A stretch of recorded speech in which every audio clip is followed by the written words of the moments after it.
हर बार पिछले 10 साल में प्रधानमंत्री जी ने अपने घर बुला के और अमित शाह जी ने जाट समाज के नेताओं को आश्वासन दिया, भरोसा दिया, वचन दिया, गारंटी दी कि दिल्ली के जाट समाज को केंद्र की ओबीसी लिस्ट के अंदर डाला जाएगा।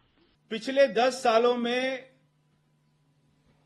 दिल्ली के पूर्व मुख्यमंत्री केजरीवाल को कई बार ऐसा मौका तो मिला जब उन्होंने विधानसभा का स्पेशल सत्र बुलाया और उसमें भर भर कर प्रधानमंत्री मोदी जी को अपशब्द बोले, उसमें भर भर कर हमारे दिल्ली के एलजी साहब को अपशब्द बोले, मगर 10 साल में एक भी बार उन्होंने विधानसभा में सेंटर के पास में जाट ओबीसी लिस्ट में जाटों को डाला जाए इसका प्रस्ताव एक बार भी पास नहीं किया। अगर प्रधानमंत्री और गृह मंत्री झूठ बोलेंगे, अगर प्रधानमंत्री और गृह मंत्री अपने वादे को पूरा नहीं करेंगे, अगर प्रधानमंत्री और गृह मंत्री को जाटों की याद केवल चुनाव के पहले आती है, आप देख रहे हो हर चुनाव के पहले जाट समाज को बुलाते हैं, कहते हैं वोट दे दो, इस बार वोट दे दो, अगली बार कर देंगे, इस बार वोट दे, और कभी नहीं करते, कभी नहीं करते। अगर प्रधानमंत्री और गृह मंत्री इस तरह से झूठ बोलेंगे तो फिर तो देश में कुछ बचेगा ही नहीं। फिर क्या बचेगा उसके बाद? किसके पास जाएं इसके बाद? अगर दिल्ली में भारतीय जनता पार्टी ने सबसे पहले दिल्ली में जाट मुख्यमंत्री बनाया था, उनका नाम था डॉक्टर साहिब सिंह वर्मा, तो अगर जाटों को किसी ने सम्मान दिया है देश में, दिल्ली में, तो वो पार्टी का नाम है भारतीय जनता पार्टी। उन हमारे नेताओं का नाम है अटल बिहारी वाजपेयी जी और आज के प्रधानमंत्री जो पूरे दुनिया के सबसे लोकप्रिय प्रधानमंत्री आदरणीय मोदी जी। ये सब लोगों ने जाटों को सम्मान देने का बात किया है। दिल्ली पुलिस में राजस्थान के जाट समाज को रिजर्वेशन मिलता है, दिल्ली के जाट समाज को नहीं मिलता।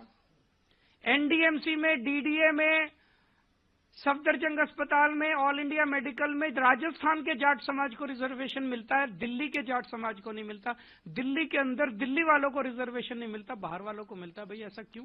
जाटों को उत्तर भारत में, क्योंकि जाट तो ज्यादातर उत्तर भारत में ही है, तो उत्तर भारत में चाहे उत्तर प्रदेश हो, हिमाचल हो, उत्तराखंड हो, राजस्थान हो, जहां पर भी अगर जाटों को रिजर्वेशन देने का काम किया है तो वो भारतीय जनता पार्टी ने ही किया है।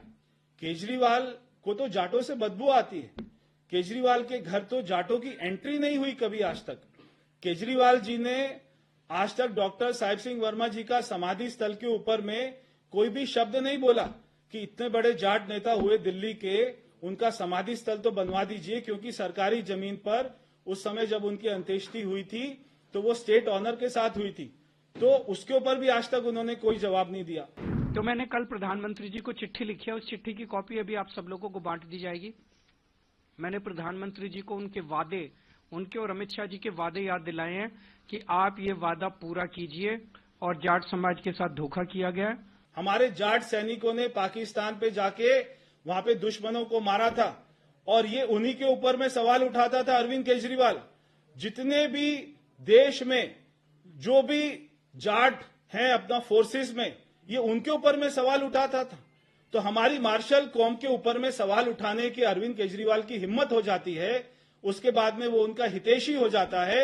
इससे ज्यादा शर्म की बात कोई नहीं हो सकती है। हमारा निवेदन है कि जो धोखा 10 साल से भारतीय जनता पार्टी दिल्ली के जाट समाज को देती आ रही है, वो धोखा देना बंद करें, अपने पुराने वादे पूरे करें, और अगर पूरे नहीं करेंगे तो आज केजरीवाल दिल्ली के पूरे जाट समाज को ये वादा कर रहा है कि मैं आपके लिए संघर्ष करूंगा और मैं केंद्र सरकार से करवा के लेके आऊंगा, चाहे मुझे इसके लिए जो मर्जी करना पड़े।